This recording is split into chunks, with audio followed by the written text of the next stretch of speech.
So, welcome everyone to this short webinar on understanding Rahu and Ketu. What I call is the psychological duality in our charts.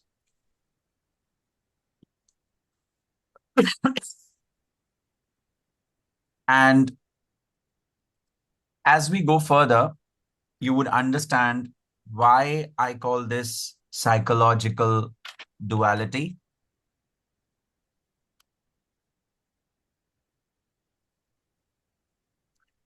Am I audible? Yes. Yeah. Okay. Um, so hope people from level 1 did go through the video because for you, this is going to be the first time.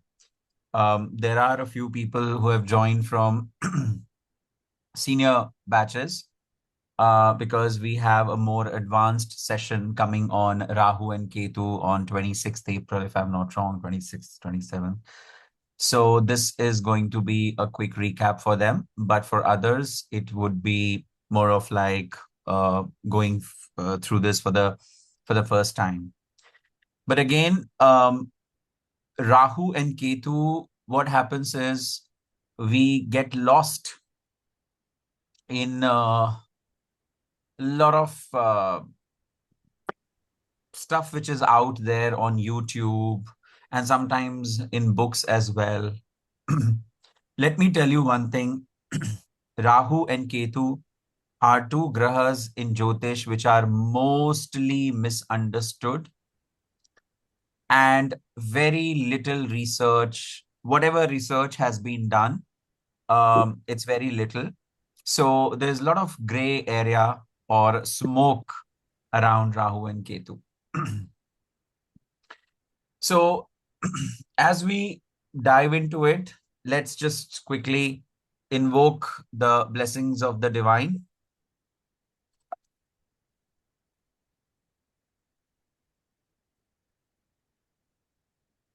Gurur Brahma, Gurur Vishnu, Gurur Devo Maheshwara, Gurur Sakshat Param Brahma, Tasmai Shri Guruve Namaha. Dhyana Moolam, Gurur Murti, Puja Moolam, Gurur Padam, Mantra Moolam, Gurur Vakyam, Moksha Moolam, Gurur Kripa, Akhanda Mandala Karam Vyaptam Yena Characharam Tatpadam Darshitam Yena. Tasmai Shri Guruve Namaha.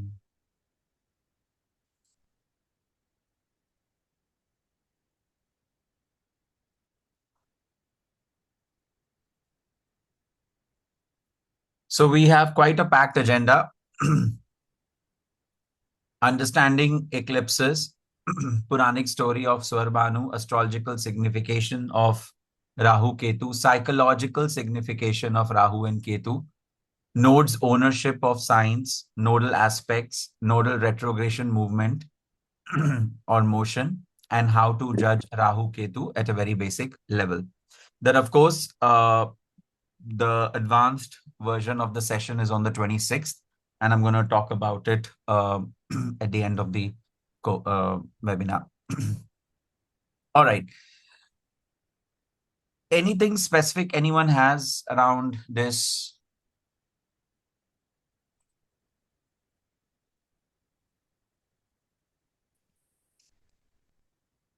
Okay. Right. So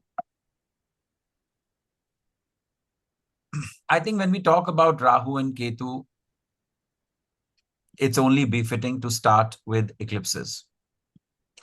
Eclipse. We all know what eclipse is. It's an astronomical phenomena, better understood as, if you look here, so you have Earth revolving around Sun on its orbit, and then you have Moon orbiting around Earth on its orbit. So there are two movements happening, right? Earth revolving around Sun and Sun, Moon revolving around Earth. Now everyone over here understands that moon takes approximately 1 month to complete the revolution around Earth, which is the lunar month. So there will be, after every 15 days, moon will come in between sun and Earth. And then after the next 15 days, it will go behind Earth. So again, it will be in the same line. So after every 15 days, there will be one straight line which will get formed of these three celestial bodies. Now, it's quite understood that when moon comes in between sun and Earth, it will block the sun. So that is solar eclipse. And when moon goes behind Earth, again in a straight line, then Earth's shadow will eclipse the moon. So that is lunar eclipse. But my question to specifically those people who are going through this for the first time, moon will come into these positions after every 15 days. So why is it that we don't have a solar and lunar eclipse every 15 days?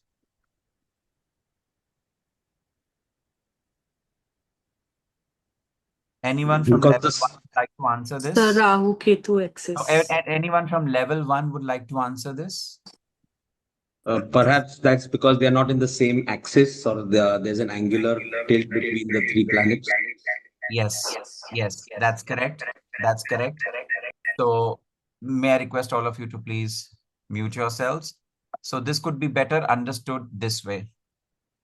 So there is one plane, what we call the Earth's ecliptic. That is one plane on which Earth is moving around sun. But moon is not moving in the same plane because moon's orbit is further inclined by 5 degrees. So if you see here, it's further inclined, and because of which moon most of the times is not on the same plane as that of the sun and Earth. So what happens is, when moon might be here in between sun in the straight line, but still it is not on the same level. So there is no eclipse. And likewise, how here you see moon might be at the back, like here in the straight line, but still it is not eclipse because it is above Earth, and as such, the Earth is not eclipsing the moon. Now, point to be noted over here is there are these two intersecting points. If you see where Earth's orbit is cutting the moon's orbit, these two intersecting points are called the lunar nodes. The name is lunar nodes.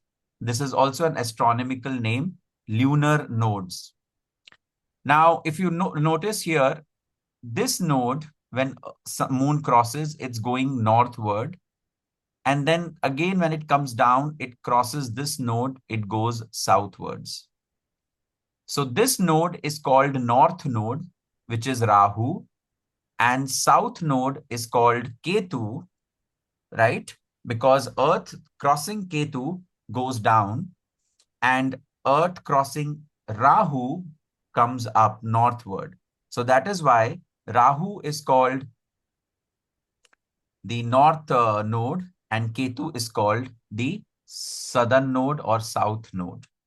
Now, when these points will be in the straight line, and when moon will be on these points, only then the eclipse will happen. Because these two mathematical points are also moving, right? So whenever all of these come in the straight line, only then the eclipse is going to happen. So what does that mean?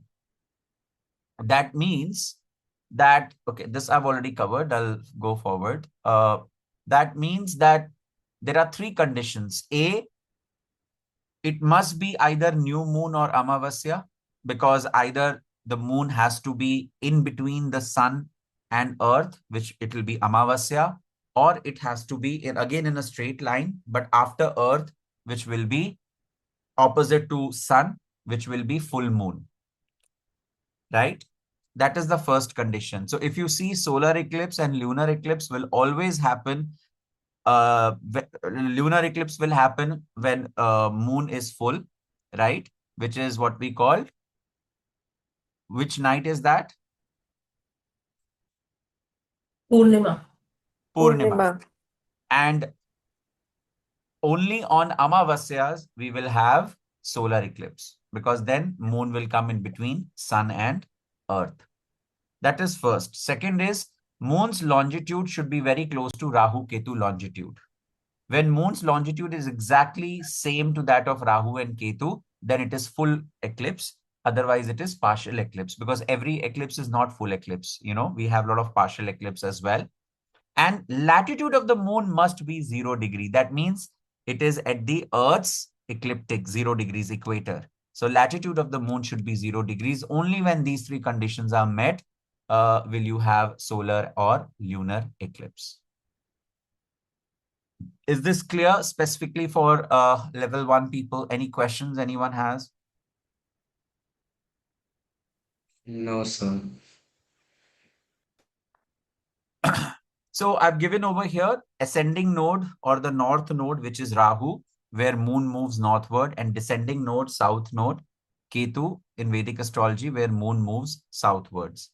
As these 2 points are moving, I will talk more about their movement later, which is the retrograde movement. And they take approximately 18.6 years to complete one full, revolution around Earth. So approximately you can say 18 years. Yeah. Okay. So in a year, you can have, generally we have 4 eclipses, that is average, but there can be a maximum of 7 eclipses and a minimum of 2. That means minimum we will have 2 eclipses, maximum it can go up till 7. On an average, we have 4 eclipses. All right. So that is about the astronomical understanding of eclipses. Now we will come to the Puranic story, right? Explaining eclipses, which is the story of Swarbhanu. I hope all level 1 students, they went through the video that was shared. Yes. So Swarbhanu. Now, I'm not going to go into the story since all of you are aware of the story. I'll just quickly unpack few things, which is very important for us to understand Rahu and Ketu. So, when we talk about Swarbhanu, as per the story, Vedic story, Puranic story, actually not Vedic, but Puranic story, Swarbhanu was born to Viprachit and Simhika. Viprachit, if you unpack the name, Vipra, one who has knowledge, one who is enlightened, and Chit is subconscious mind. So there clearly it shows knowledge, it shows illumination. It doesn't show tamas, it doesn't show darkness. Simhika is lion-like strength, ferocious, powerful. And their son was named Swar Bhanu. Swar means heaven. Bhanu is radiance. Bhanu is another name for sun, Surya. So Swar Bhanu originally, while he was an Asur, he was a radiant being. He had light in him. And we will understand that. What do we mean by we had light? He had light in him. He was a being of light, Bhanu. So he had a lot of light in him. He's also known as Bhanu, Swabhanu. And that is why he can also create illusion, darkness. The one who has ownership of light is the right person to create darkness as well. So we will understand that further as we move forward. So he was unlike other asuras. He had knowledge, he had strength, and he had a very discerning mind, very discerning mind. Very quickly, we will look at, because there are lots of misconceptions around Sur Asur. Thanks to our Bollywood and the serials, televisions and all, they have created a very different picture around Asur specifically. It's not that Asur were ugly looking and monstrous looking and all of those things, right? Those are different. Those are Pishach and all of those. Here we are talking about Asur and Sur. Su in Sanskrit is used for anything which is auspicious and virtuous. So Sura means the root, something which you, a glass or a holder of something. So the holder of goodness is Sura. So Sura is someone who's filled with divine light, filled with higher consciousness. So that means they should ideally be in sattva, sattvic mode, which is upholding the right action, harmony, radiation, alignment with the cosmic truth, thinking about others, not just thinking about themselves. Whereas Asur, when you add Asu and Ra, so this basically means that someone who holds the breath, the life breath for himself, someone who wants to possess things for himself. So this is basically based in tamas. They are under tamas. So what are some of the asuric qualities? Egoistic, greed, greed in terms of pleasure, power, money, conflicted mind, worrisome mind. But again, there are positive sides also. They are more ambitious. They'll be more hardworking than suras, right? Now, typically, asuras are shown like having these two horns, not that in reality they would have had that. It all means, what it means is the animalistic behavior. So animalistic behavior is thinking about only oneself. So among us also, humans are sur and asur. In fact, this is Kali Yuga. So most humans are behaving asuric. They are only thinking about themselves, right? So I want to very clearly put these two things, sur and asur, right? So now, in the video, you would have seen that there is this Samudra Manthan which is happening, right? The whole story that you know. And Asuras and Suras, because of the divine plan, they were churning the ocean. Now, can someone tell me again from level 1, which side, if you paid attention, which side were Asuras? Which side did they want to be? Like, they had the Vasuki snake, right? Which they were using as a thread to churn the ocean. The mouth. The mouth. The mouth. The mouth. Yeah.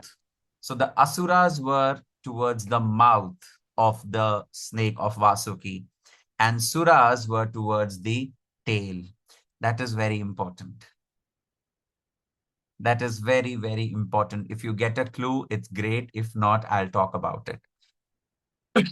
So it's because Asuras, out of their ego, they said, we are not going to hold the tail of the snake. It's like humiliation to us. We will be holding the mouth. And Vishnu looked at them and he agreed. He smiled. He said, sure, do that. Of course, they had to pay the price because the poison of Vasuki was in the head, not in the tail. Right? So does that give you some indication towards Rahu? Rahu is the head of the snake, which has the poison, not the tail. Probably where Rahu is sitting, that is where our asuric qualities come out more. But we will talk about that. All right. So churn of ocean is basically churn of our consciousness. So this can also be seen as symbolic. Sheer Sagar, as we say, it is basically the Milky Ocean, which is the churn of our consciousness. Vasuki is basically the Kundalini Shakti lying dormant.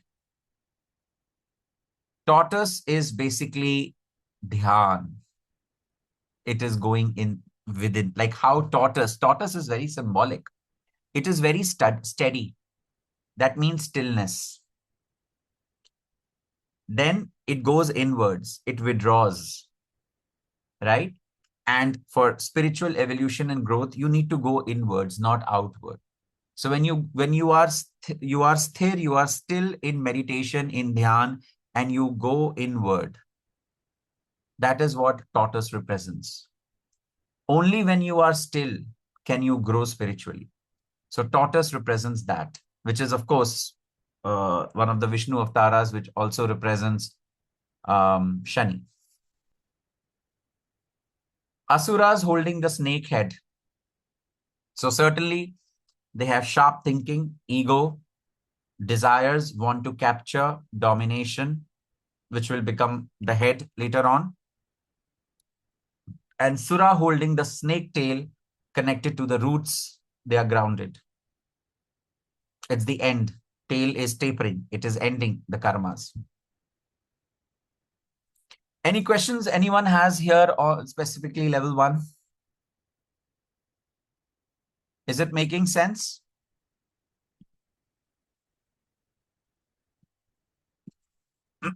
Okay.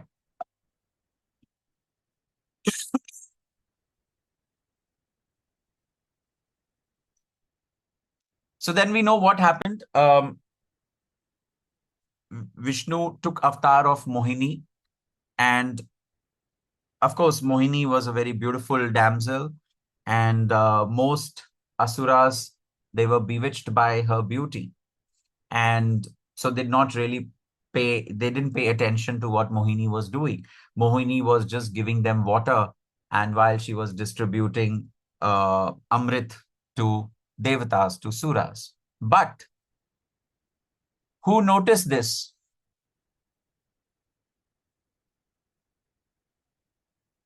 Who noticed this? Swarbhanu. Swarbhanu. Swarbhanu noticed this. Remember, we started by saying he has light in him. Swarbhanu. He's not in darkness. He has a discerning mind. He knows what is real and what is not real or surreal. He has a very active mind. So these are good qualities which were not asuric in nature that Swarbhanu had. So he was very sharp and he saw what was happening. So imagine the Maya of Lord Vishnu could also not, put him in Brahm. He could see through his um, devices. So he was like, okay, now if they are deceiving me, I'm going to deceive them. And he disguised himself as a Sura. And he came and he sat in the line of the Suras. And he did partake of Amrit. It did go through his throat. And that's when sun, and specifically sun, some scriptures say moon as well, but primarily sun, he called him out, and immediately Mohini, in the form of Lord Vishnu, cut off Swarbhanu's head with his Sudarshan Chakra. So we all know the story. So basically what it shows is, now of course he has taken the Amrit, he is Amar, he will not die, right? But Lord Vishnu had to uphold the dharma. But this was all a play, right? Because at the end of the day, he had to become the Graha, and he was Asura. So he had to pay a big, big price to reach where he wanted to be equal to other Suras. But this also shows a very important thing over here. Many of us believe that if we have knowledge, we will reach the ultimate goal. We will reach our home. That's not true. And that's what the biggest lesson the story gives is, knowledge is great, but it is not enough. That knowledge has to be practiced and experienced to get wisdom. Unless the wisdom comes, knowledge alone will not help you. Swarbhanu had all the knowledge, but he still did not get liberation. In fact, when knowledge becomes ego, this is exactly what happens.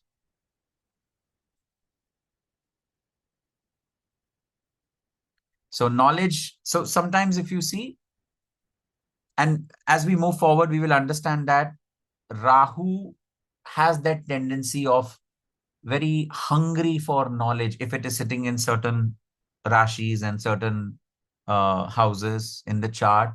I want to know more. Curiosity, curiosity, curiosity. Curiosity, by the way, comes from Rahu, which is also a good thing. But when curiosity is not checked, and some people just want to consume more, more, more, more, what is the end of it? They are not benefiting anything out of it because they are not practicing it, right? Because it is also symbolic, because Rahu doesn't have stomach. He can't digest anything. Okay. So moving forward, now the head, when it was chopped off, the head became Rahu, and the dhar, the whole body, without the head, became Ketu. Now, Rahu, Ketu, they show polarities of consciousness. They really show polarities of consciousness, opposing forces in our consciousness. Rahu is the head,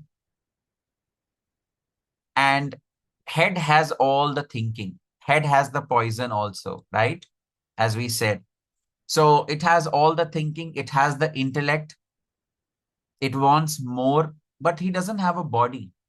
So no matter how much he eats, he will always be hungry. Always be hungry, because there's no body, no digestion happening, right? He will still be hungry. So we all have this aspect in us. There is one area of life that we are always hungry. We want more and more and more and more and more. And that trait is represented by Rahu, that desire. Jitna lo utna aur chahiye. It never, you'll never feel satiated there. And then you have Ketu, the dhar without the head. And that is what? It doesn't have the head. So it doesn't have the ego. The chopping off the head is symbolic of chopping off the ego. So Ketu is without ego. Ketu is without the conscious mind, the monkey mind, the thinking mind. So Ketu has no desires. Ketu is not scheming and planning and strategizing. Rahu wants to become something. Ketu is the being. It doesn't want to become anything. It is what it is.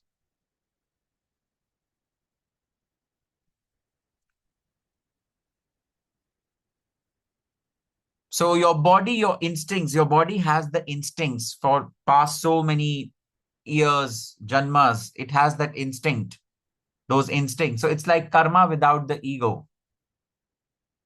But it is still detached because it doesn't have the head. So whereas Rahu wants more and more, Ketu is very happy with what it has. It is complete it's in silence and stillness. So do you see these two polarities, like this axis of polarities that gets formed in all of our charts?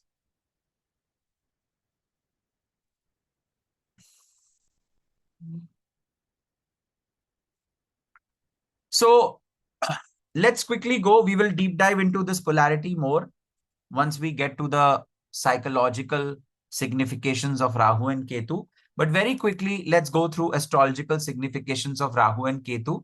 For level 1, it will be the first time. For others, it will be a quick revision. So if you want to, you can chime in also, right? So when we look at Rahu, right, it's very important for us to really understand Rahu through the Vedic lens as well. So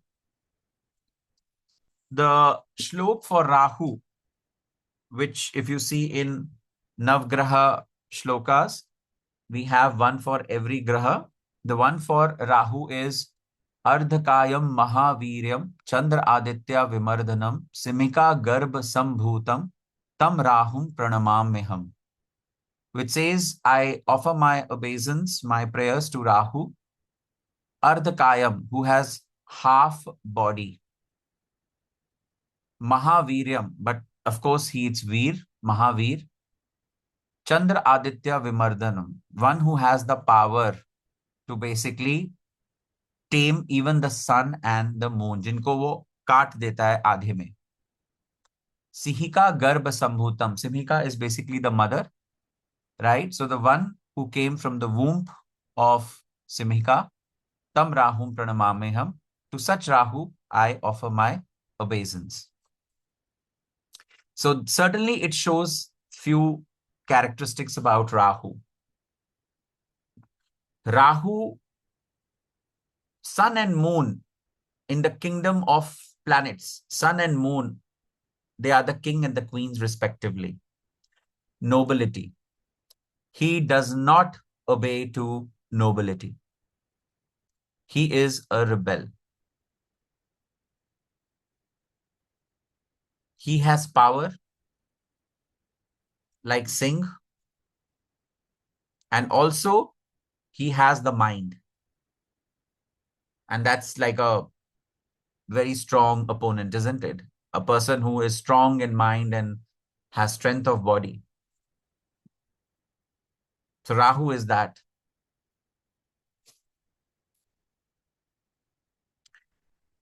So one phrase to define Rahu is ambition without fulfillment. Ambition which will never get fulfilled. The karmic direction of Rahu is future, because Rahu is always thinking about future. Because remember, he wants Amrit. And we feel, अब ये हो जाएगा तो मुझे अमृत मिल जाएगा, अब ये हो जाएगा तो मुझे अमृत मिल जाएगा. बट वो अमृत कभी नहीं मिलता, because you get one thing and now you want another thing, then you want another thing, then you want another thing, and it's a endless cycle which goes on, which is Rahu, which gets created by Rahu. How does he function? Obsessive grasping. More, more, more, give me more, because he's hungry, because he doesn't have stomach. So no matter how much he eats, he wants more.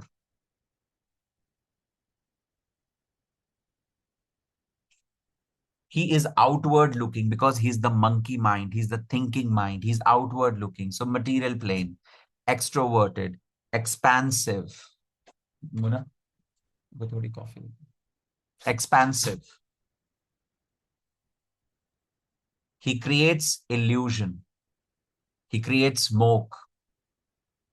He will create an illusion to an extent where you feel, okay, once I get this, I would arrive in life. And you'll keep working towards it, no matter what. Core function, he amplifies, he obsesses, he distorts. Mayavi, as we say. He's desire, ambition, illusion, innovation. And he is an outcast, which we will talk more. He's an outcast. So anyone who in olden days, they were called Malech, people who were not from the same caste, right? So in Jyotish, he represents all the foreign connections. In fact, Rahu also connects to someone going abroad. Represents unquenchable thirst. Binds the soul to the future, to illusion, because future is illusion. Constant motion is like a active thinking mind which never stops. He's unorthodox, does not obey to authority, dislikes authority, sun and moon. He's a challenger, he's a rebel, but driven, master strategist, maverick in his style, and a thorough planner.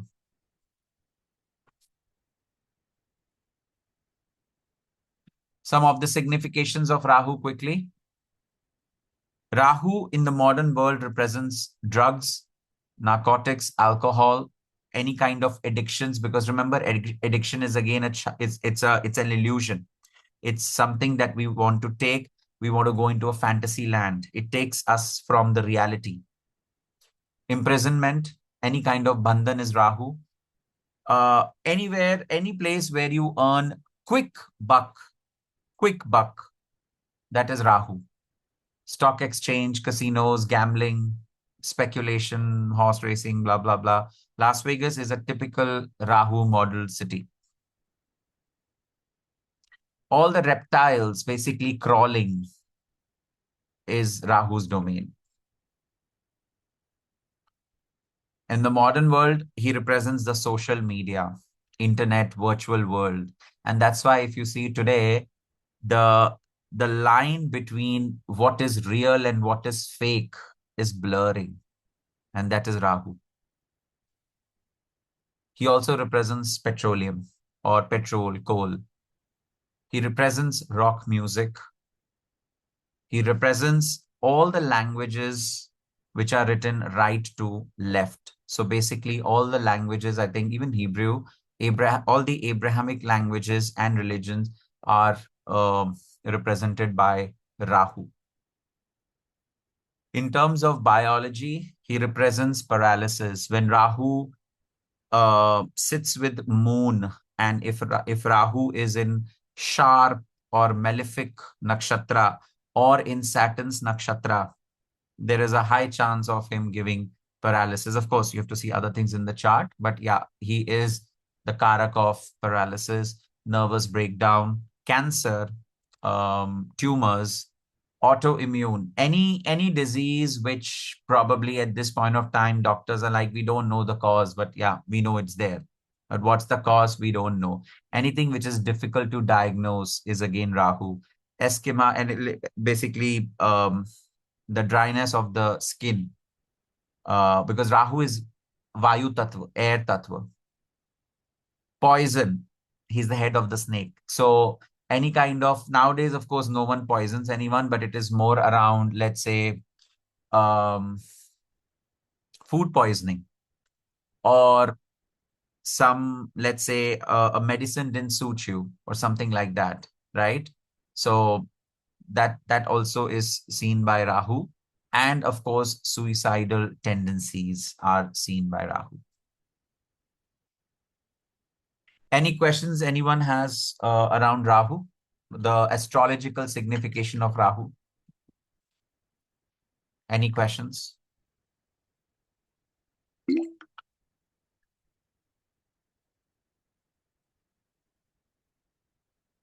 No? Okay.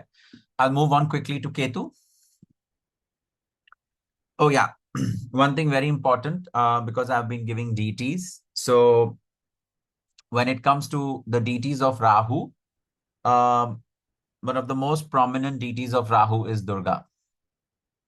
Because remember, Rahu is also seen as the lion, and she rides a lion. So that's why Durga controls Rahu or Rahu tendencies. Also, Rahu is very much devoted to Shakti. Rahu is very much devoted to the Divine Mother, specifically Parvati. So that's why, people who kind of pray to Durga, you see the malefic side of Rahu can be remedied to an extent. And in terms of the Vishnu avatar, it is Varha. The Varha avatar is representative of Rahu.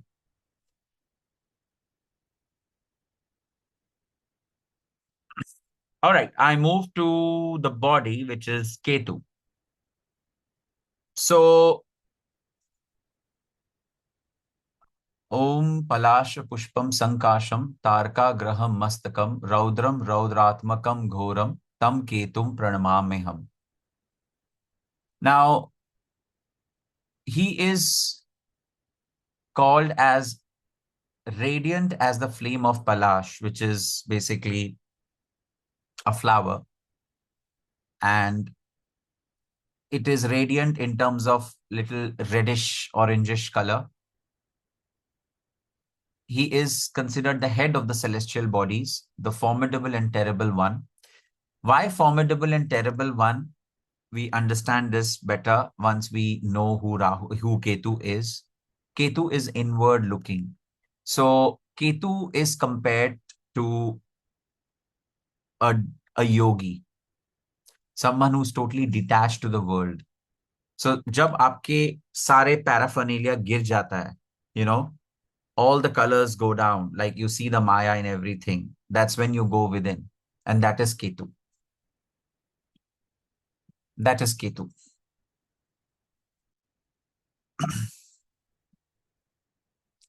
So Ketu is wisdom without desire because it doesn't have the head. So karmic direction of Ketu is past because he's tied to past, and we'll understand why. So one, that is why it's a polarity. One is tied to future, other is tied to past. He works at a subconscious aversion. He works as subconscious aversion. Aversion would be something which I dislike, I hate, I don't accept it. And we will understand this better as we get into the psychological part of Rahu and Ketu. Evolutionary impulse, right? Ketu is out and out spiritual, introverted, contracting. Yeah. He is fire element. Rahu is wind element. Saturn is also wind element. So there is a connection of Rahu and Saturn.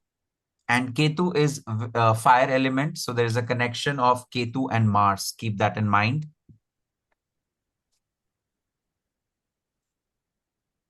His core function is detachment, dissolvement, and letting go of things. Some of the keywords attached to Ketu: disinterest, not interested in things, inner wisdom, past life mastery, not just past life mastery, but there is something else which we will talk, and eventually liberation. He represents innate detachment. All of us have innate detachment within us, and that's what's represented by Ketu. It frees the soul. It has only one goal, moksha, and that's why he's called Mokshakarak. He cuts the attachment, severs the bondage and ego.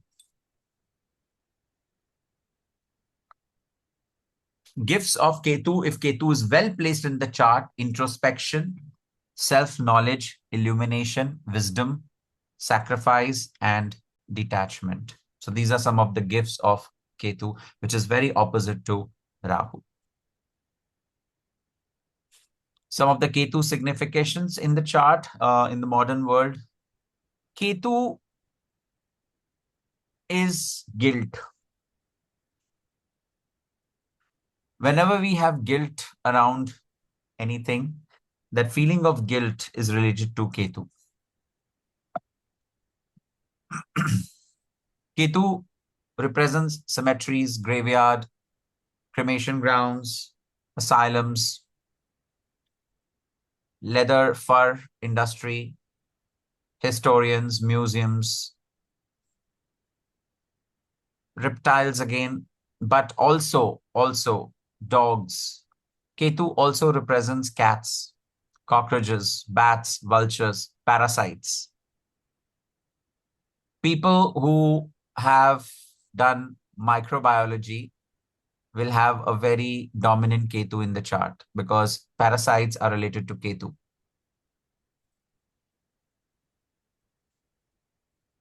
Parasites and microorganisms.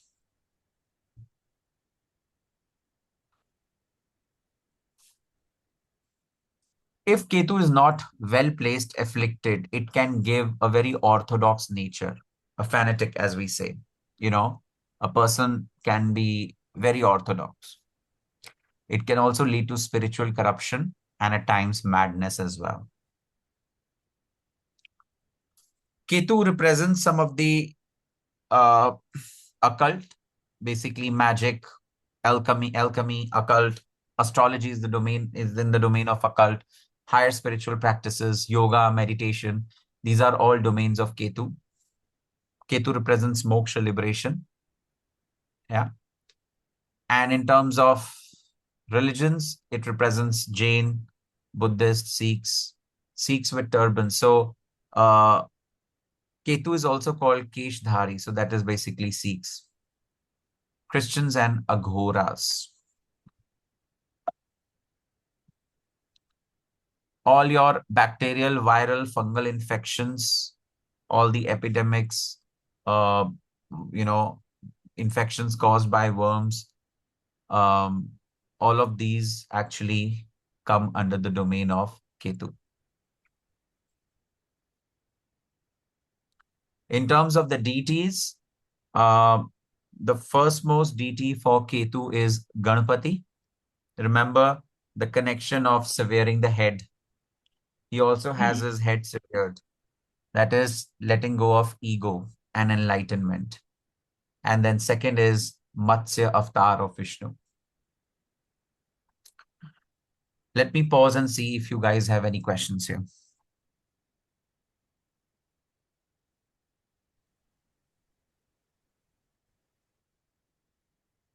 All good so far?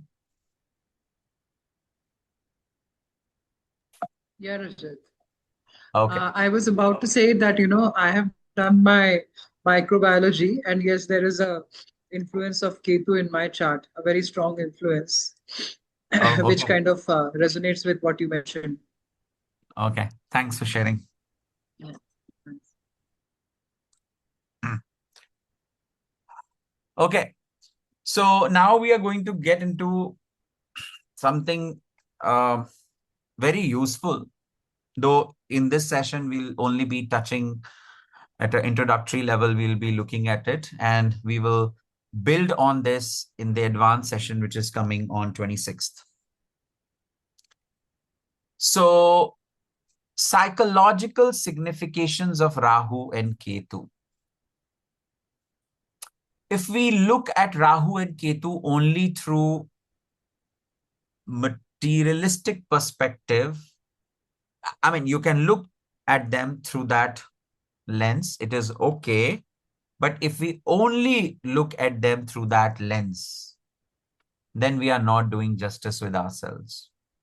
Because Rahu and Ketu in the chart, they go beyond that. Rahu and Ketu is basically our report card in the chart of our spiritual evolution, how much we have evolved and where do we need to further work. I'll give you one very simple analogy, and I think people who have studied in India would be able to relate to it, right? Uh, so in colleges, when you gave your exams, you cleared subjects, but let's say if one or two subjects you did not clear, then what used to happen?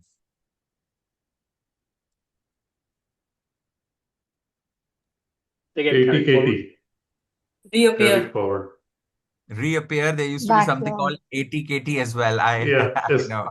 especially in Pune University, it was ATKT. I don't know about Yes. others. Yes. Yeah, a back paper. Yeah. A back Yeah, paper, ATKT, whatever. it was called allowed to keep term, basically. Yes, Yes. Pune University. Yes. Yes.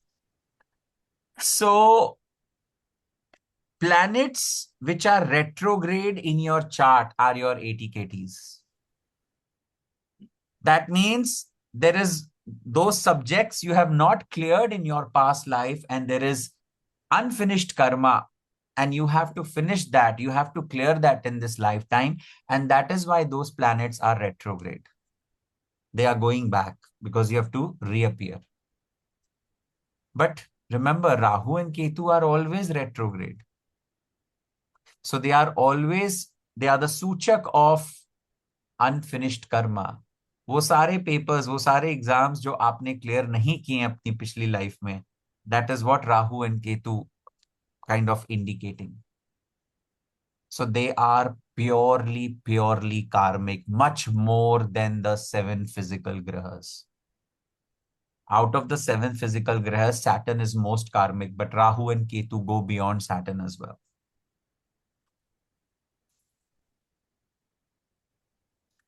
Let's understand this. The understanding of this is very important for you to really understand Rahu and Ketu. So when we talk about Rahu and Ketu, these are polarities in our personalities. Each one of us. The fact that we are on Earth, that means we have a Rahu and Ketu. And these are nothing but opposing forces in our conscious, I don't know why I've written consciousness. I'll correct that. Opposing forces in our consciousness. When are they created? Forget about past life and all, because this is the life that we are living. You would hear a lot of people saying Rahu represents this, Ketu represents this from past life and all of those things. किसी से उन सब चीजों का भला नहीं हुआ है. Because you are living in this life, let's talk about this life. In this life itself, Rahu shows something and Ketu shows something. Let's understand that. Let's understand the present life, because you are living the present life. So whatever actions you can take in the present life, not in the past life. So when we took birth, right? We were growing up, our parents probably were trying everything best to be, to be the best parents or to give us whatever is needed. But at the end of the day, every parent is a human. And they have their own Rahu Ketu. They have their own fears, their own worldview, their own lens. So because of that environment, there are certain deficiencies which are created in us. There is an area which, because of our parents, they overexpose us to that area. And then there is an area which is totally underexposed to us because probably they didn't think it is right or whatever it was. And that is when our Rahu Ketu becomes active. Remember, Swarbhanu became Rahu and Ketu when he saw that he's being deceived. He noticed that this is not justice, this is not right what is happening. And he said, okay.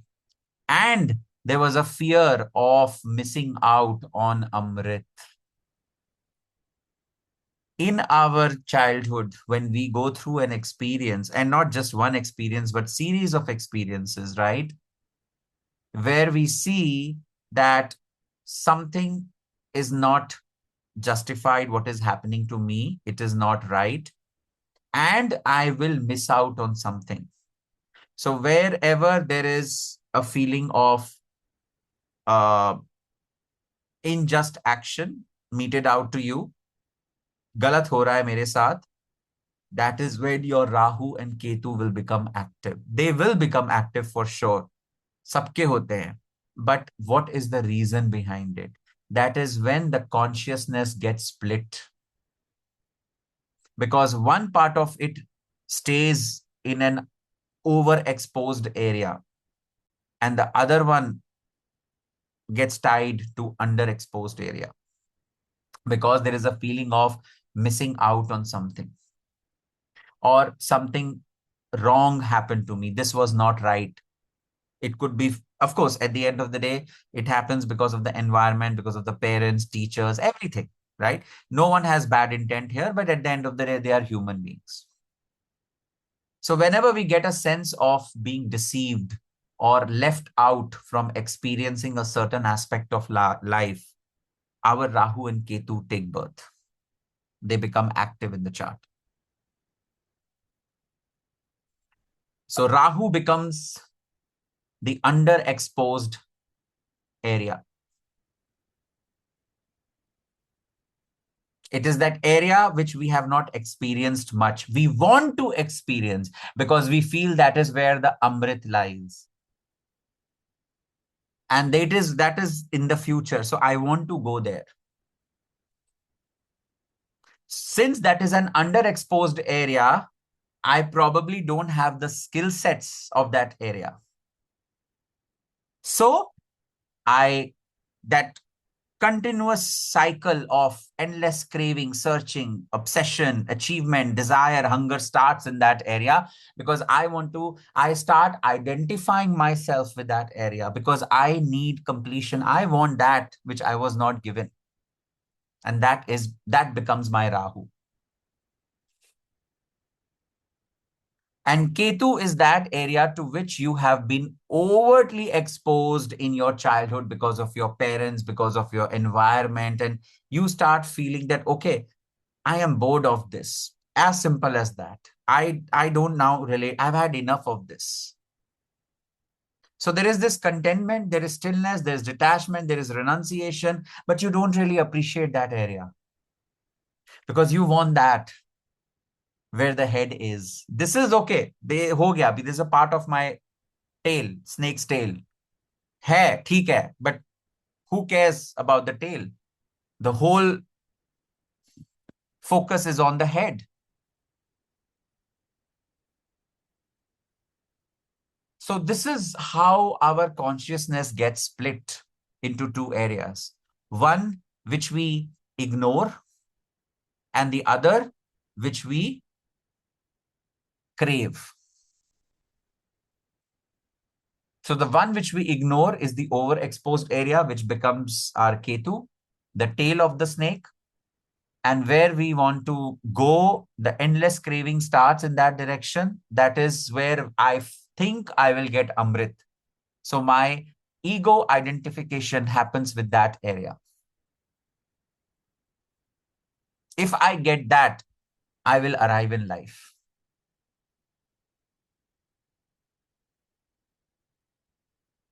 And many a time, we may not say it because there are certain social rules. We want to look in a certain way. But deep down, we start believing that our deficiencies are because of our environment, because of our parents and blah, blah, blah. And we don't really appreciate what we got, which is the Ketu. And we run after Rahu. Or rather, the things that we don't run after Rahu, the things that we run after is Rahu.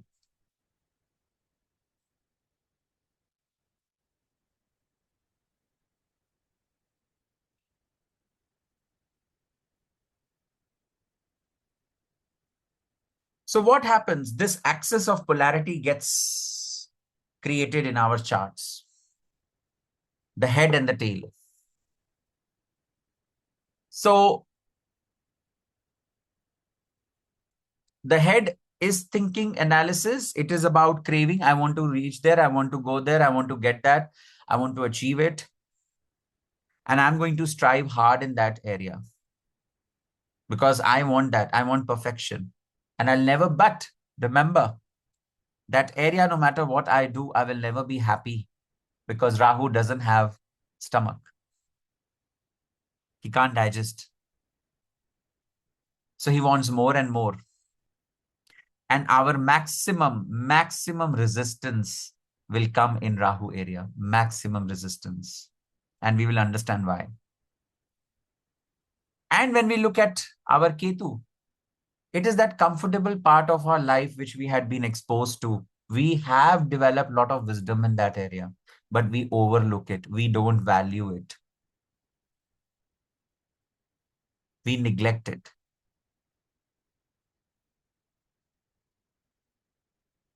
We think it's not required. We sometimes hide it from the world.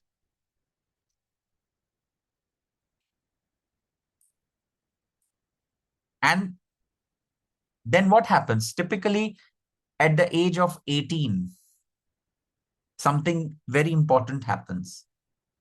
We say, oh, teenage, rebel ho jayega, ye ho jayega. Astrologically, somewhere around 17, 18 years of age, the person completes the return of Rahu because it takes 18 years for the nodes to complete one revolution. So after 18 years, the Rahu return happens.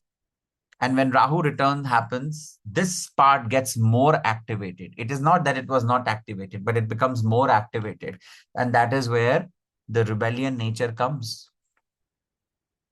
Against parents, against society, against blah, blah, because I believe there is something, things were not fair, I was not given this, or I was not given that, whatever that might be, right? But that feeling comes.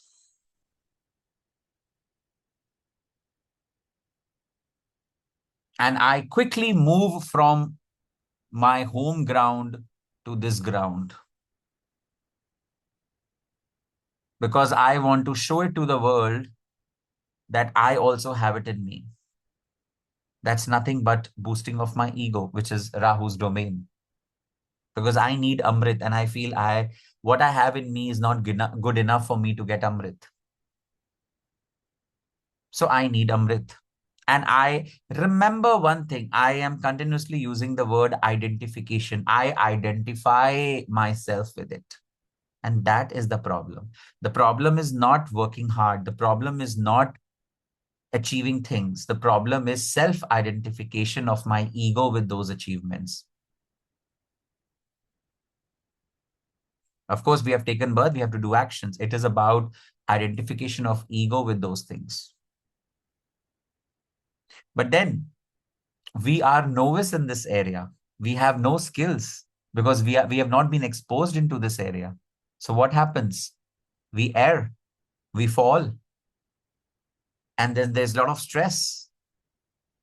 And then the best part is we again rush back to the Ketu area because that is the known area and that is where we get comfort. But we can't stay there for long.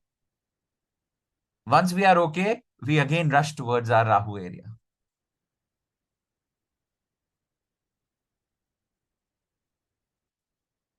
And throughout our life, this to and fro happens. And hence, this split of head and body is very much visible in our charts for each one of us. I want Rahu, but I can't stay in Rahu for long because my comfort area is in my Ketu, which is my home, my ground. But when I go back to my ground, for some time it's okay. But now I'm getting bored. There is no interest here. I want to get back to there, to that part of the world where all the action is happening. And that is what my mask is because I confront the world through Rahu. And that's my mask. It's ego. It's helping me boost my ego. So I again run there. And this cycle continues until in our mid 40s to late 40s, when Ketu matures at the age of 48. And then a lot of people realize, kya kiya my life mein? What was the point of all of this? I have everything today, but then still I'm not happy. Something what happened to Rahu and Ketu. Amrit to mil gaya, पर sir cut गया. सारा life हम भागते रहे. सब कुछ मिल गया, but still I'm unhappy. Why? If we look around, there are so many successful people around us. Are they complete? Are they perfect? Are they happy? Certainly not.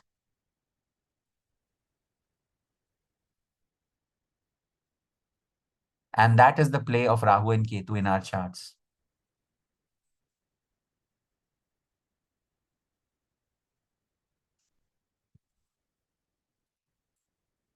So one thing is very clear, that Rahu and Ketu, they operate at a subconscious level. They don't operate at a material level because they impact your mind. So most of us probably, if Rahu and Ketu are well placed, we become aware of this polarity. If Rahu Ketu are not well placed, some people will never be aware of this polarity. So if you are aware of this polarity, it's a blessing. That means your chart has some good yogas, specifically Rahu and Ketu, so that you are becoming aware of this polarity, because awareness is the first step.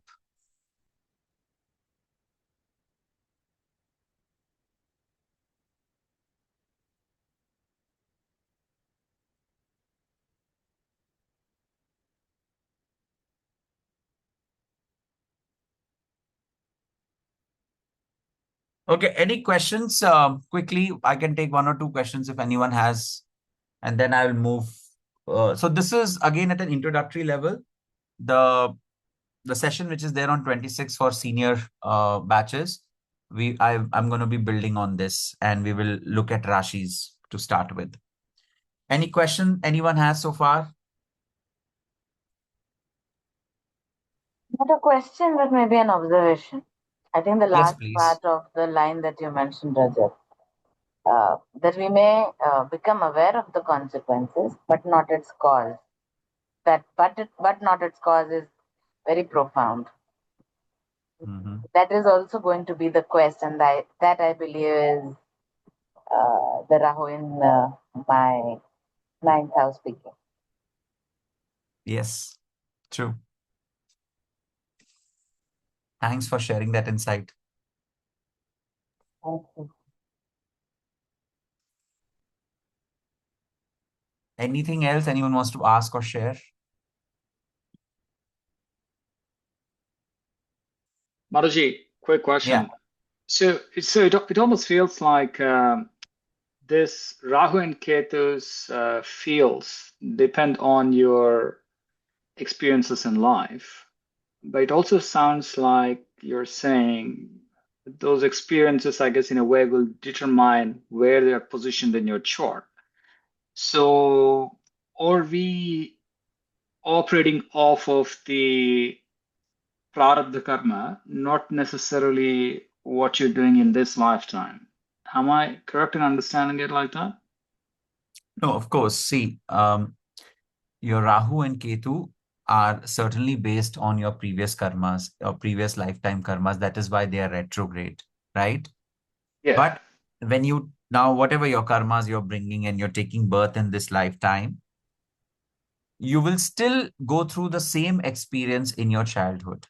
So, and Naga, when you're in level 2, you'll understand this better when we will do this, is that Ketu, whichever sign and whichever, most importantly, sign actually. House is also important, but first is sign, the Rashi. Whichever Rashi Ketu is sitting in, you do get exposed to that in your childhood. So, of course, one part of it is all karmic past life, right? But then in this lifetime, also big basis, whatever you're carrying from your past life, you get a certain kind of a home. You said you get certain kind of childhood, you get certain kind of experiences in your childhood, which actually further reinforces your Ketu. Understood. And it further alienates your Rahu. So hence that obsession of, I want to achieve that because that is the zone where I'm going to get Amrit. That is Rahu. Yeah. Yeah. Yeah. That makes sense. Thank you.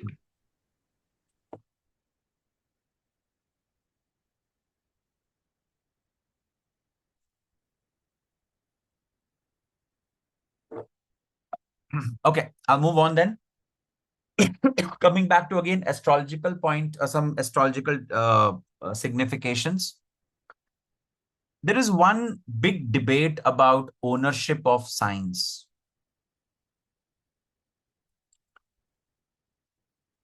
We all know the 7 physical grahas have ownership of the Rashis. But do Rahu and Ketu also own Rashis as per Parashara? No. He has not. In the second chapter, when he's talking about all the grahas, about their Rashis and everything, he did not speak about Rahu and Ketu Rashis. He didn't. It's not like he forgot about them. Na? Matlab, baki 7 grahas he discussed, but Rahu and Ketu he forgot. That's not possible. Because if you see in the astrological world, there is no confusion regarding ownership of signs for 7 grahas. Why there is confusion regarding Rahu and Ketu? Because Parashar, who is the ultimate authority on Jyotish, has not spoken about Rahu and Ketu ownership.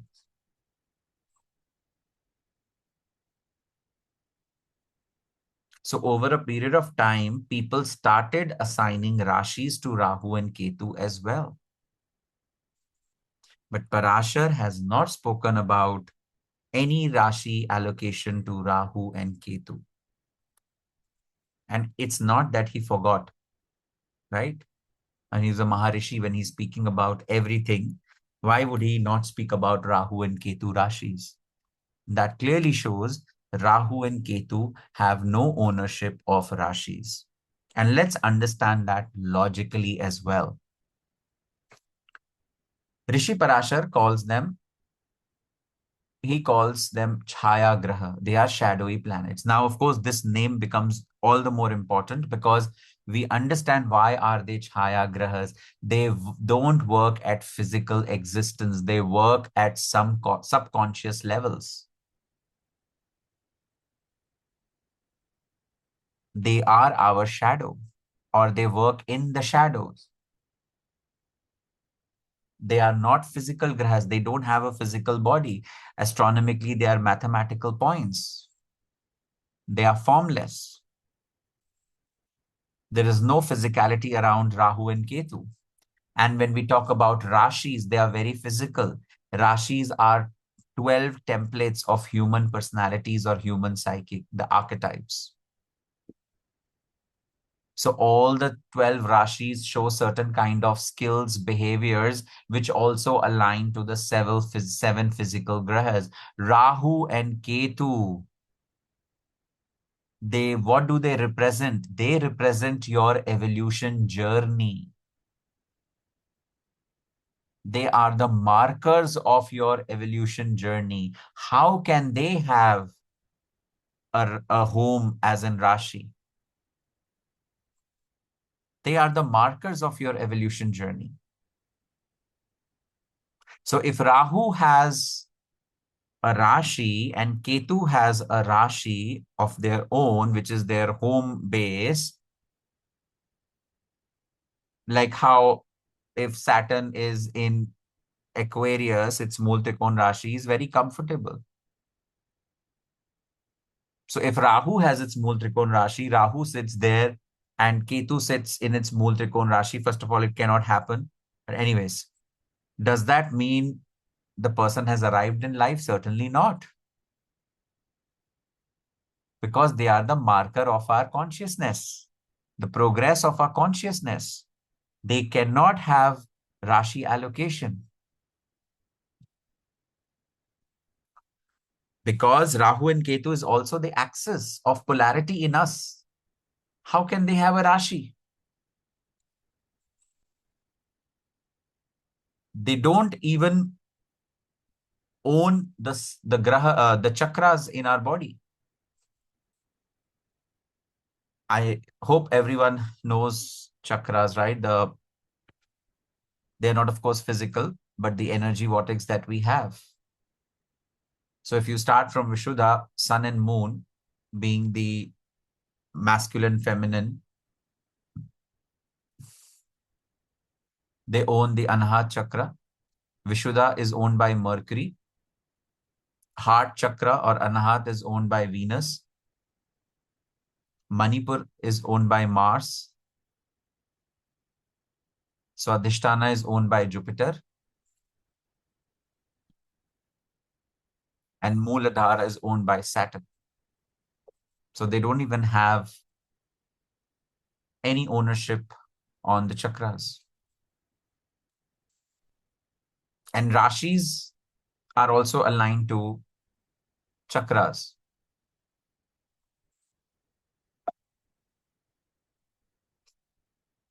So basically, they don't have ownership of chakras. And in terms of the light, they are, Rahu is ultraviolet and Ketu is infrared. They are not even seen, visible. So they are clearly not physical grahas.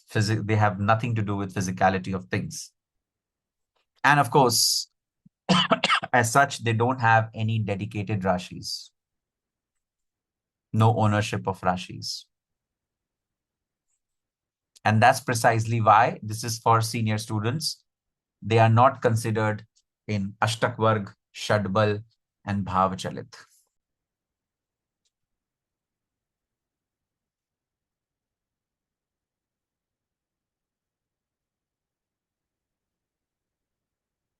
Are we clear with this?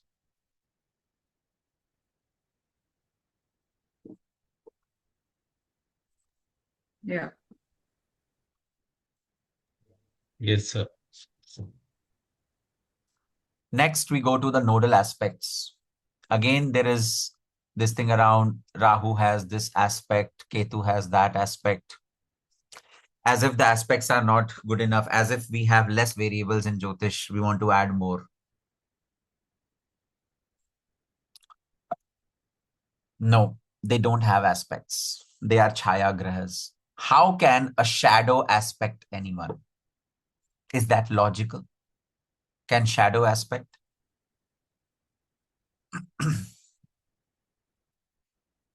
We all know these are sensitive mathematical points. They don't have any astronomical mass. They don't aspect. They don't have any aspect. And most importantly, the 7 physical grahas have independent chetna, consciousness. All the 7 grahas have independent chetna.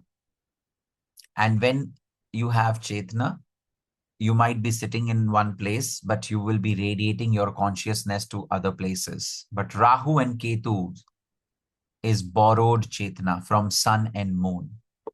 If you go through the story, you understand Rahu and Ketu exist because of sun and moon.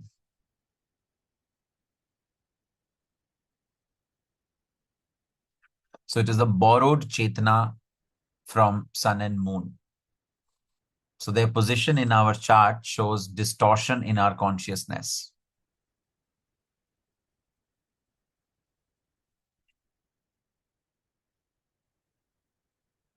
See, again, one point over here to note is all 7 physical planets have 7th aspect, right? Wherever they are sitting, from there, they aspect the 7th house. That is because in Jyotish, the opposite houses complete each other. It's a balance which is required, right? So the first house gets completed by the 7th. The second house gets completed by the 8th.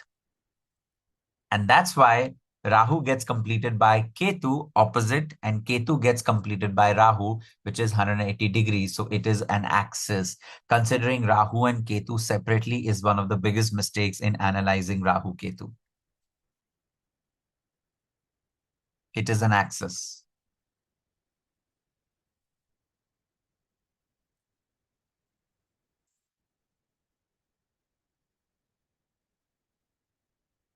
So Rishi Parashar has not given any aspect to Rahu and Ketu, and no authentic, the old ancient texts have given any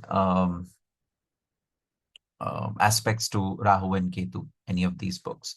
So much later, of course, people started talking about the 5th aspect and all. And anyways, they can't have 5th and 9th aspect also, because Rishi Parashar said only the outer planets can have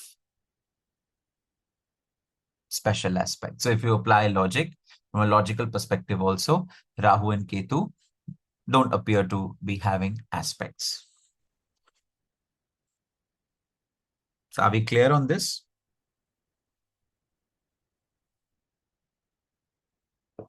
Any question anyone has?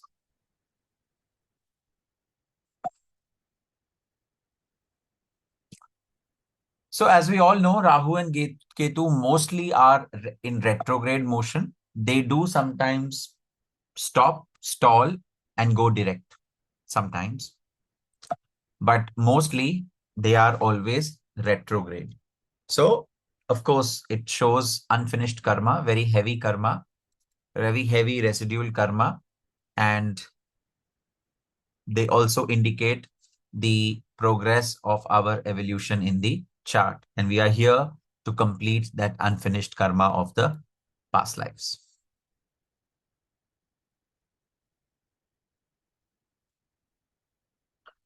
Now, in the Graha kingdom, the planetary kingdom, all physical grahas are suras, we know that. But Rahu and Ketu, basically Swarbhanu was asur. So they are not generally accepted by the other grahas. So Rahu becomes an outcast and Ketu has no caste. Now let's understand this. What does this mean? Now, if you really understand the psychological aspects of Rahu and Ketu, you'll understand this better, why Rahu becomes an outcast and Ketu has no caste. So let's look at this chart. If Rahu is in Aries sign and Ketu is in Libra. So we know now that that area which Rahu is impacting, it is underdeveloped, right? We don't have the skill sets in that area. That's a new area. That is why in this lifetime, we are obsessed about it, right? So Rahu is about achievements. So wherever we want to go out, achieve things, it's also in a way validation from the society, right?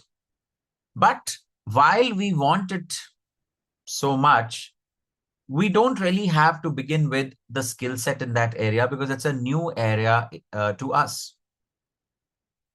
So we are inexperienced in that area, so we tend to make mistakes, specifically around the socio-economic roles related to that Rashi. So when we fail, we falter, we are seen as an outcast in that area to begin with, because we don't belong to that domain. We don't have the skill set in that domain, in that realm. But it is Rahu. So what it does is fake it till you make it. That is Rahu's mantra. So you fake it. And if Rahu is well placed in the chart, a day will come when you will make it. But if Rahu is not well placed in the chart, it is afflicted or whatever, you'll keep faking it, and one day people will see through it and you come across as a con man. And that's typically afflicted Rahu. So the point here that I'm trying to make here, of course, that is why Rahu is an outcast, malech, jo hatke kaam karta hai. But second point that I'm trying to make over here is Rahu should not be afflicted in the chart. If Rahu is afflicted in the chart, then many a time the person doesn't even come to know about the illusion that the person is living in.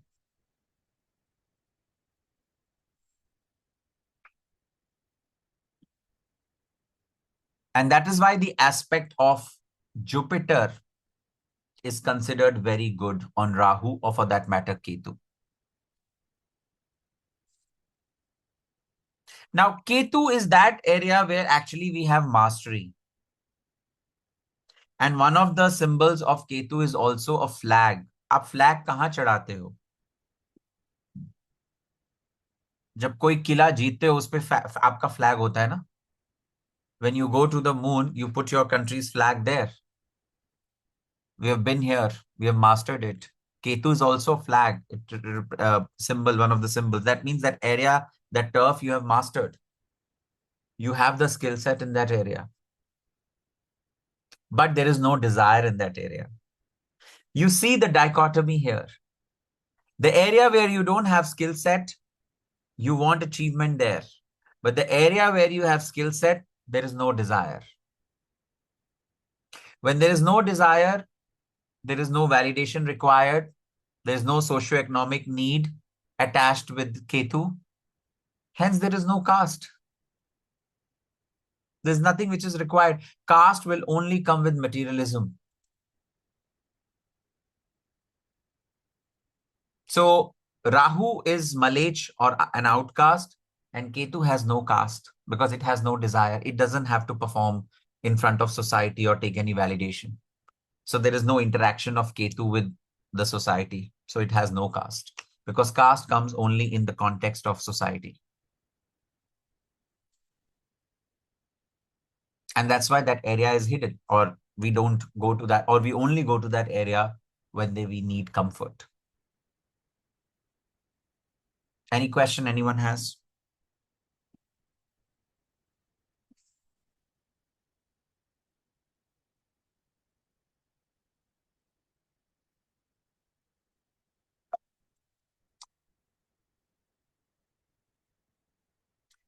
So at an introductory level, how do we analyze Rahu Ketu? Yes, Sumit. Sir, Please just ask. one question. Hmm. Sir, just one question. When we consider Saturn and Mars and all the other physical planets as Sur and these two as Asur, then why do we sometimes say Shanivat Rahu and Kujavat Ketu? That is the only thing I just. Yeah. So it is not to say that Saturn is also Asur, or probably Ketu or Rahu, they have become Sur. No. That is the class, right? I mean, the 7 physical grahas are Sur, and Swarbhanu was an Asur. When we say Shanivat Ketu, it is to do with how, Shanivat Rahu, it is to do with how Rahu acts. The Rahu's behavior, rather the tattva of Rahu, it is like Shani. The tattva of Shani is air, and Rahu is also air. It's Vayu element. Rahu generally behaves like Shani, whereas Ketu behaves like Mars. If we go deeper into it, it has a very deep meaning. Shani is outer ignorance, darkness, tamas, and Rahu is inner ignorance. The ignorance of the body is Shani, and the ignorance of soul is Rahu. Ketu is fire. Mars is fire. External fire is Mars. Internal fire is Ketu.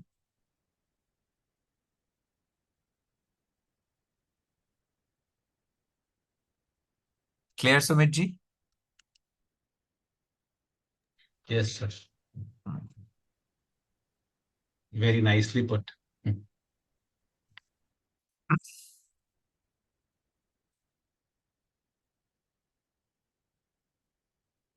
That's why when Ketu is badly placed, it gives very bad accidents like Mars. Cuts, burns, fire incidents.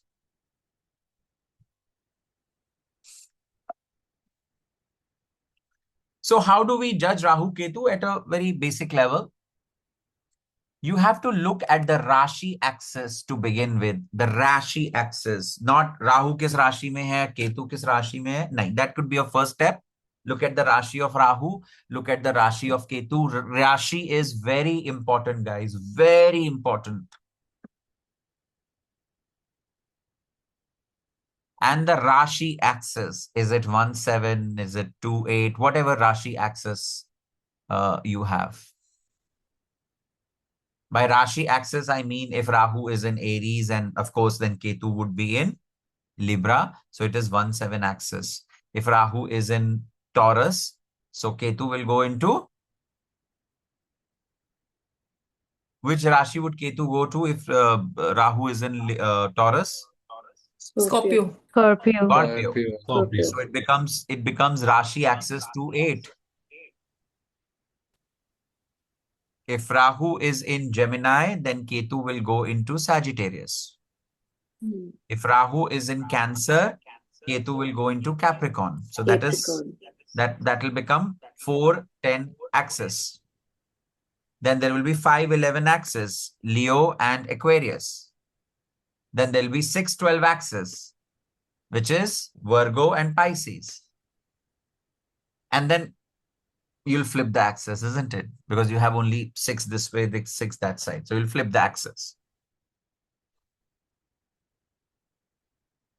So then it will become 7-1 axis.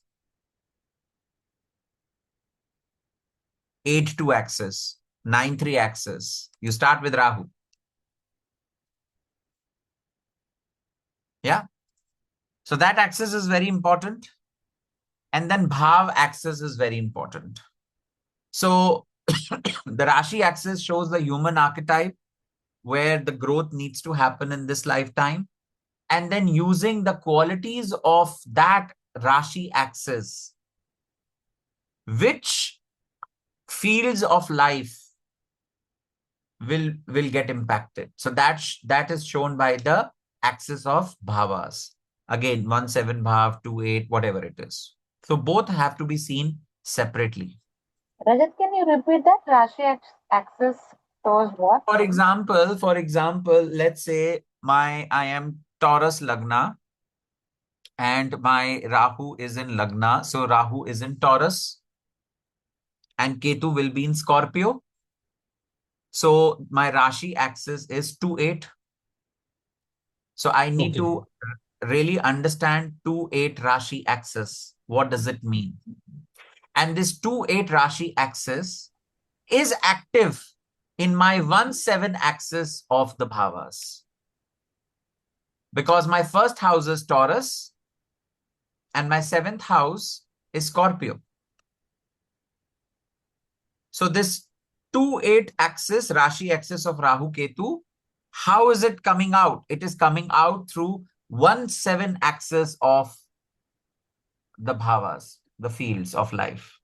So first is what? Me as in me, the Jatak, and 7 is the opposite house. So it is the spouse, it is the marriage, it is a partnership, it's the, the worldly life that you have, the public image that you have, all of those things.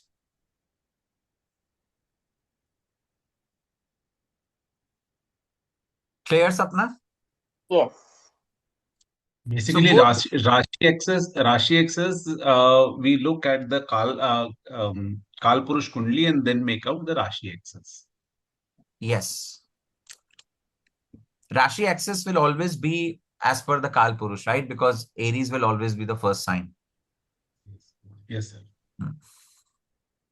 And in this case, the Rashi axis will signify something which is expressed through the Bhav axis, right?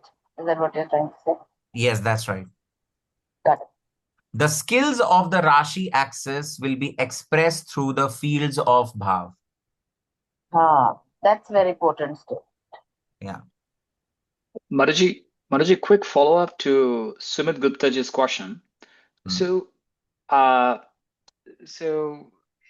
he said we are looking at Kal Purush Kundali.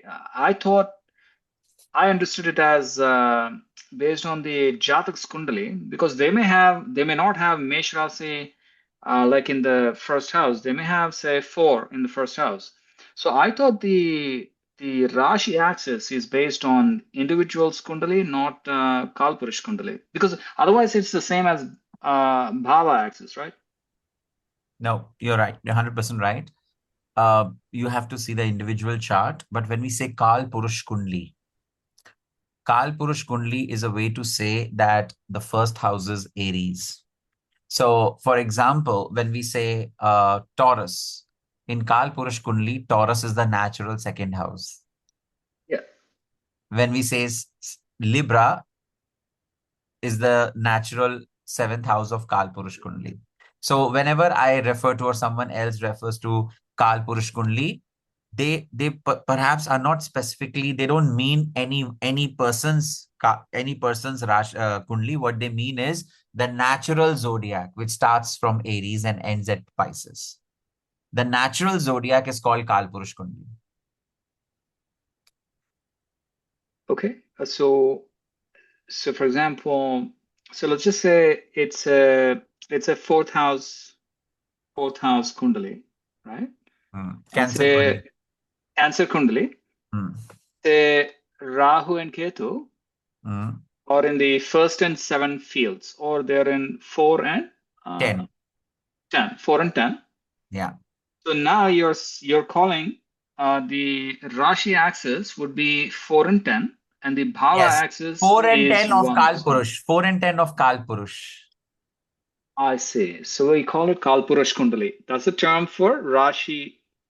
Yes, like whenever you're mapping Rashi, the zodiac always starts with Aries.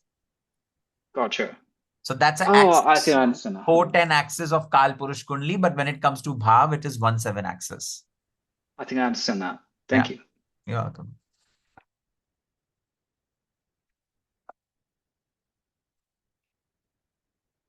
Then the next thing that you would see is the Rashi lords of the nodes. The Rashi lords, what we also call dispositor. The term used is dispositor. Dispositor for level 1, it could be like your landlord. So when a planet goes and stays in a Rashi, it is not owned by him, it is owned by someone else. So there will be some landlord to that Rashi, which is a dispositor. The owner of the Rashi is called dispositor. So if Rahu is in Cancer, then the dispositor of Rahu, the Rashi, because there are many dispositors, the Rashi dispositor of Rahu becomes Moon. If Rahu is in Aries, the Rashi dispositor of Rahu becomes who? Mars. Mars.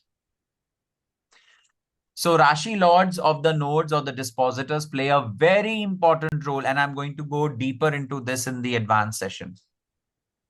How are they placed? What is the axis from Rahu Ketu axis? All of those things. And then we need to see the nakshatra dispositors as well. What nakshatras they are sitting in. For level 1, you can ignore this. And then we see the nodal conjunctions with other planets. We are going to go deeper into nodal conjunctions as well to have a deeper understanding of when some planet, like a planet conjuncts with Rahu and same planet conjuncts with Ketu, what is the difference? Though we have done conjunctions at a basic level in level 2, but this will be only focused on Rahu and Ketu. And then we need to look at the aspects of other planets on Rahu and Ketu. So basically, since Rahu and Ketu, they don't have their own Rashis, how are you going to judge them? You're going to look at their Rashi axis in terms of what Rashis they are sitting in, then which Bhavas they are sitting in the Bhava axis, and then their dispositors. How are their dispositors placed? Where are they placed?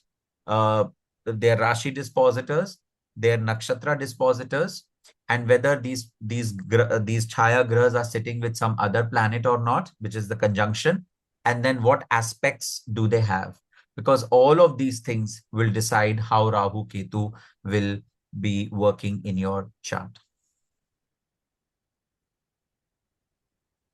So for level 1, what we need to just remember is how to judge Rahu and Ketu, because they don't have their avasthas as such, because they don't own Rashi. So you need to see their dispositor, Rashi dispositor and Nakshatra dispositor, the planets they are conjunct with, and the aspects that they have on themselves.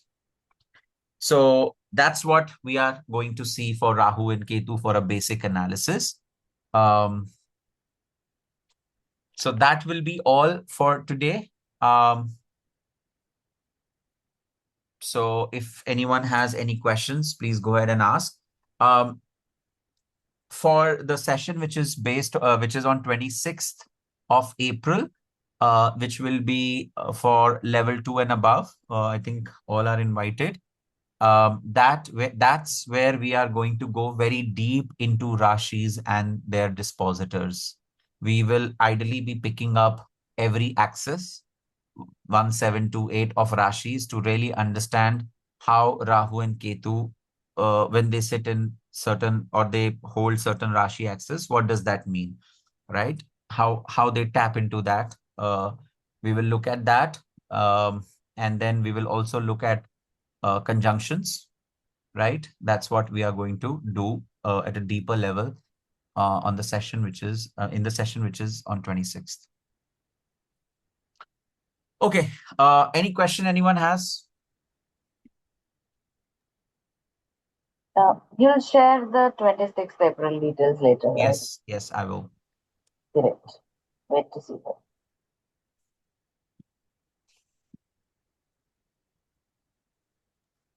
Any questions, guys?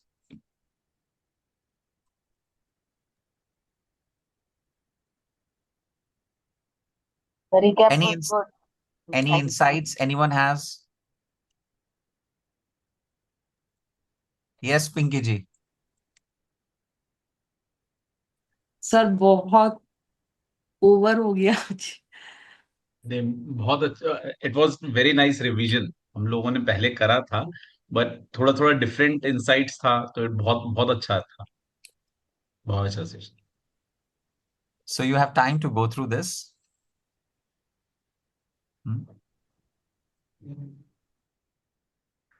Great. Any insights anyone has? I can add So not one.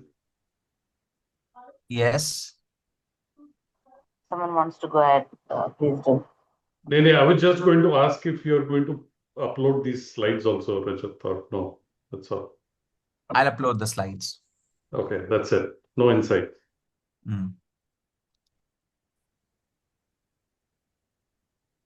Maybe I can Yeah, add Sapna. something.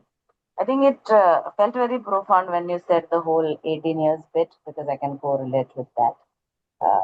For me, it was definitely Rahu getting activated, rebellious, all sorts.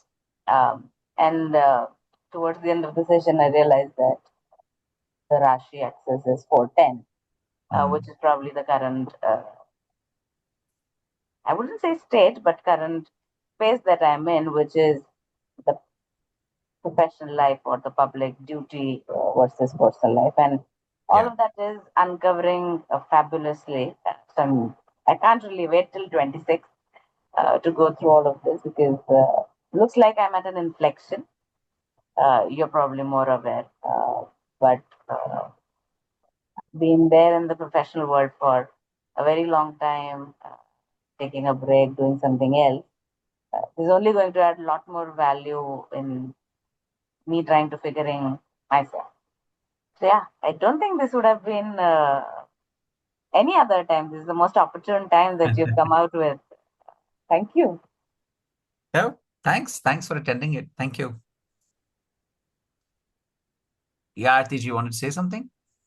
Oh, I think it's similar for me also. It's mine is 410 as well. And I think how you said that you go here, you want more and more, and then you run back here, and then you feel it's too boring and it's not where you really want to stay, and then you go back here again. The ping pong that I have been feeling.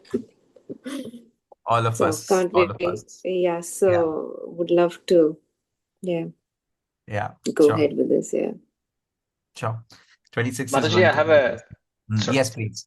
Yes, please. Mataji, I have a level 1 question. So when people are talking about their current accesses, are they looking at their Janma Kundali, or are they looking at the current planetary positions? No, they're not looking at their current planetary positions. Transits have no, when we talk about transits, they come only at a third level. So once you look at the promises, dasha, and then comes transits. Transits by themselves will not manufacture anything. So they are talking they are talking about the natal positions and not the transits. Natal position would mean the position of the planets when they were born. Those are the natal positions. I see. Thank you. Any other insights? Lata, anything that you want to share?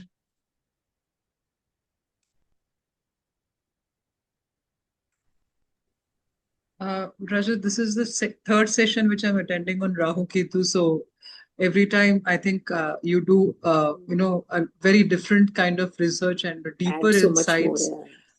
Yeah. Yeah, and so much more. So I saw that there are quite a few things which you have added from after the first and second session. So looking forward to the next one.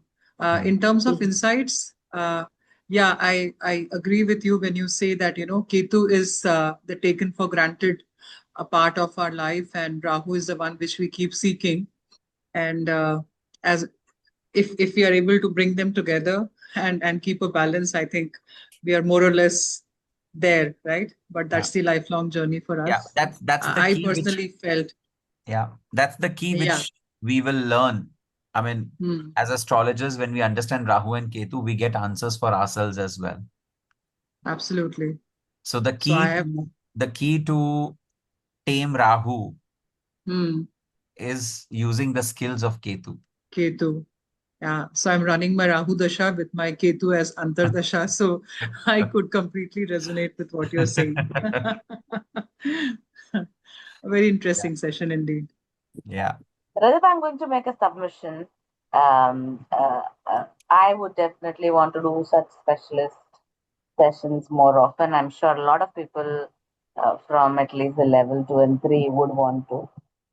You will have a Bhandara, a Khazana of offerings. So uh, I'm petitioning for it.